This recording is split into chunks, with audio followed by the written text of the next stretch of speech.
여러분 반갑습니다. 오늘은 도덕적으로 온전한 삶, 왜 그렇게 어려운가? 라는 주제를 가지고 여러분들과 함께 우리의 삶을 성찰해 나가고자 합니다. 자, 질문을 좀 바꾸면 우리는 그렇게 다른 사람들을 신경 쓰면서 열심히 살아가는데도 불구하고 왜 좋은 사람 소리 듣기가 그렇게 어려운 것일까요?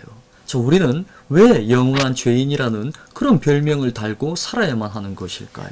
왜 우리는 선한 마음과 아름다운 영혼을 가지고 있음에도 불구하고 늘 죄를 저지르고 부끄러워하는 그러한 운명 속에 빠져 있는 것일까요? 그러한 의미에서 우리는 왜 흠결이 많은 비참한 존재들, 그리고 부끄러운 존재들로 살아가야만 하는 것일까요?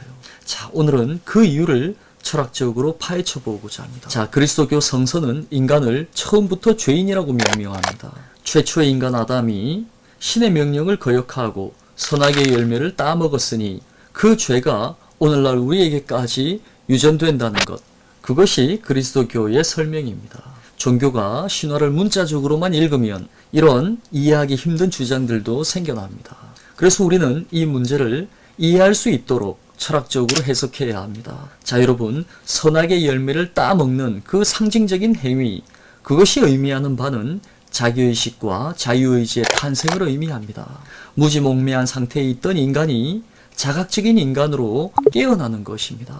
마치 부모님의 말씀을 시키면 시키는 대로 복종하던 그런 어린이의 단계에서 이제 자기의식이 생겨난 청소년의 단계로 거듭나는, 그래서 있는 그대로 복종하지 않고 때로는 스스로 판단하고 거역할 수 있는 자유를 추구하는 바로 그 단계로 이전되었다는 것입니다. 선과 악을 알게 되고 그것들 가운데 하나를 자유롭게 선택할 수 있는 바로 그러한 자유의 탄생입니다. 하지만 자기의식과 자유의지라는 것은 그저 죄를 저지를 수 있는 가능성일 뿐이지 그것을 가지고 있다는 것이 죄 자체는 아닐 것입니다. 또한 그러한 악의 가능성, 죄의 가능성이라는 것은 동시에 선의 가능성이기도 하겠죠. 그러니 악의 가능성이 있다는 것과 그래서 죄인이라는 것 사이에는 심각한 논리적 비약이 있습니다. 그리고 선과 악을 몰라서, 그리고 자유의지가 없어서 맹목적으로 복종하는 그런 선이라는 것은 참된 의미의 선도 아닐 것입니다. 진정한 선이라는 것은 악을 행할 수 있음에도 불구하고 악을 행하지 않는 것, 그리고 선하지 않을 수도 있음에도 불구하고 선을 행하는 것, 그것이 바로 진정한 의미에서 도덕적인 것입니다. 형이상학의 완성자라 불리는 독일의 철학자 헤겔은 자신의 종교 철학 강의에서 그런 에덴 동산의 상태, 평화로운 화해의 상태, 자, 신과 즉자적인 통일을 이루고 있는 맹목적인 복종의 상태, 그것을 최고의 축복과 가장 이상적인 상태라고 묘사하는 것이 아니라 한갓 동물의 우리에 불과하다고 비판하고 있습니다. 그는 맹목적인 복종의 단계에서 대립과 분열을 거쳐서 성찰적으로 신과 화해하는 것, 그것이야말로 진정한 신앙이라고 이야기하는 것이죠. 한마디로 거역할 수 없어서 따르는 것이 아니라 거역할 수 있음에도 불구하고 따르는 것, 그것이 진정하고 참된 신앙이라고 말하는 것입니다. 통일과 분열, 그리고 재통일을 뜻하는 삼위일체의 원리가 그러하듯이 헤겔의 정신의 철학은 언제나 즉자적인 통일로부터 대립과 분열을 거쳐서 즉자대자적인 통일에 이르는 그 단계야말로 진정한 통일이자 가장 이상적인 화해의 상태라고 이야기하는 것입니다. 자, 신의 말을 맹목적으로 복종하는 것이 아니라 내가 그것이 옳다고 여기고 그 뜻에 동참하는 것, 그것이야말로 나의 뜻과 신의 뜻이 하나의 통일을 이루는 진정한 신앙의 단계라는 것입니다. 그러니 성서의 이야기는 늘 이렇게 좀 더 해석되어야 합니다. 자, 그렇다면 인간은 왜 죄인인가? 이제 철학자들의 이야기를 들어보도록 하겠습니다. 플라톤은 우리의 죄성을 도덕에 대한 무지에서 찾고 있습니다. 플라톤은 온전한 삶을 살기 위해서는 우리가 온전한 것이 무엇인가에 대한 알을 가져야 한다고 이야기했습니다. 무엇이 온전한 것인가? 자, 이것을 찾아 나서는 것이 바로 그가 추구했던 철학입니다. 그는 그러한 온전함을 이데아라는 말로 표현했습니다. 이것은 본질이다, 실체다, 이념이다, 궁극자다, 다양한 이름으로 불러도 좋을 것입니다. 우리는 무엇이 온전한지를 알면 그 온전함을 살 수 있다. 한마디로 알면 산다. 이것이 플라톤의 주장입니다. 하지만 온전한 삶이 그렇게 단순하지 않은 것은 온전한 삶이라는 이데아, 그것만을 안다고 해서 살 수 있는 것이 아니라 온전한 삶을 이루는 다양한 요소들, 그런 것들의 이데아를 우리는 모조리 다 알아야 합니다. 그래서 삶의 작은 부분들에서 그 이상들을 추구할 때 우리의 삶 전체는 온전해지는 것입니다. 예를 들어서 학생의 이데아는 무엇인가? 부모의 이데아는 무엇인가? 자녀의 이데아는 무엇인가? 우정의 이데아는 무엇인가?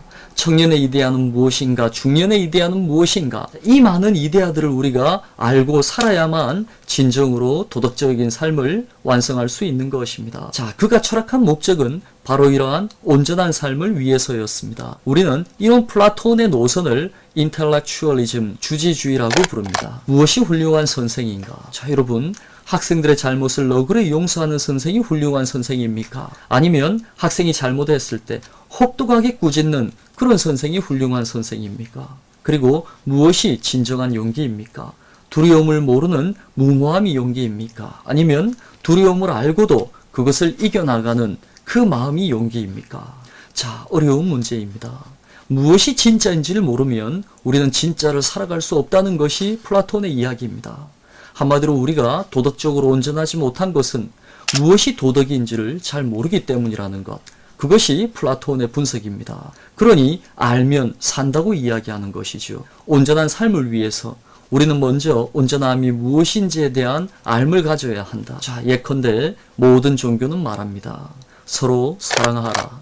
하지만 우리는 사랑이 무엇인지를 몰라서, 사랑은 하고 싶은데 어떻게 하는 것이 사랑하는 것인지를 몰라서 아직도 이렇게 죄를 저지르고 살아가는 것입니다. 자, 이것이 플라톤의 인텔렉츄얼리즘, 주지주의입니다. 자, 여러분, 두 번째로 아리스토텔레스는 우리가 왜 죄인인지를 의지의 나약함에서 찾고 있습니다. 우리가 죄인으로 살아갈 수밖에 없는 것은 도덕이 무엇인지를 몰라서가 아니라 그것을 안다 하더라도 우리의 의지가 나약하기 때문에 그렇게 살아갈 수 없다고 이야기하는 것이죠. 자, 아리스토텔레스는 탁월한 실천 이성을 가지고 있는 것만으로는 온전한 삶을 살아갈 수 없고, 그러한 삶을 살아갈 수 있는 강한 의지와 실천의 습관 같은 것들이 필요하다고 이야기하는 것입니다. 자, 우리가 아는 것을 살아가기 위해서는 수많은 수련의 과정을 거쳐야 할 것입니다. 그 수련의 과정 속에서 그 삶은 몸에 배인 습관이 되고, 그럼으로써 우리는 덕이 있는 사람이 된다는 것. 그것이 아리스토텔레스의 윤리학이죠. 그리고 그렇게 덕 있는 사람으로 살아가면서 타인으로부터 존경받는 삶이라는 것. 그것이야말로 우리 삶의 궁극 목적이라고 이야기했습니다. 가장 행복한 삶이요 최고선이라고 이야기했죠. 우리는 이러한 아리스토텔레스의 견해를 주의주의, 볼런테어리즘이라고 이야기합니다. 한마디로 이성과 감성이 충돌할 때, 이성이 감정에 굴복하거나 감정이 이성을 지배하면 우리는 선을 행할 수가 없는 것입니다. 그러니 옳음과 의로움이 언제나 좋음과 이로움을 지배해야만 우리는 도덕적 완성을 이룰 수 있는 것입니다. 그것이 바로 이성적인 삶이며 온전한 삶입니다. 이성은 이렇듯 언제나 감정과 충동, 기계와 욕망 같은 것들을 통제함으로써 비로소 도덕적인 삶을 살아갈 수 있는 것입니다.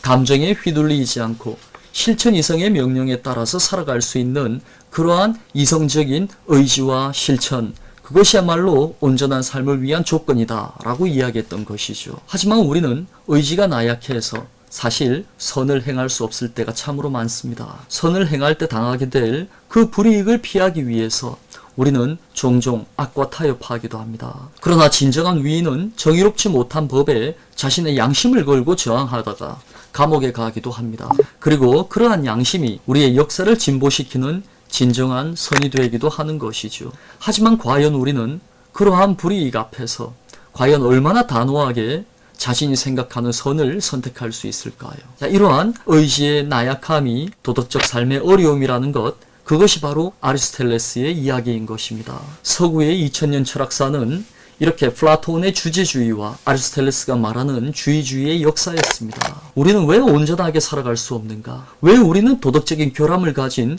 나약하고 비참한 인간들인가? 그것을 설명하는 논리는 바로 도덕에 대한 무지 때문이다. 아니면 의지의 나약함 때문이다. 라고 이야기해 왔습니다.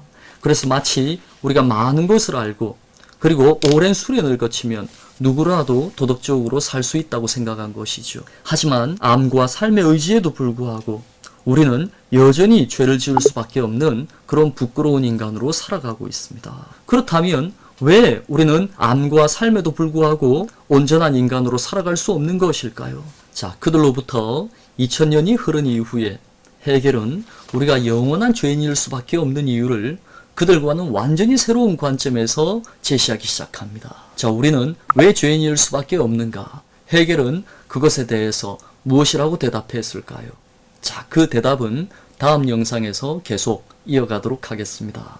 자, 여러분 수고하셨습니다.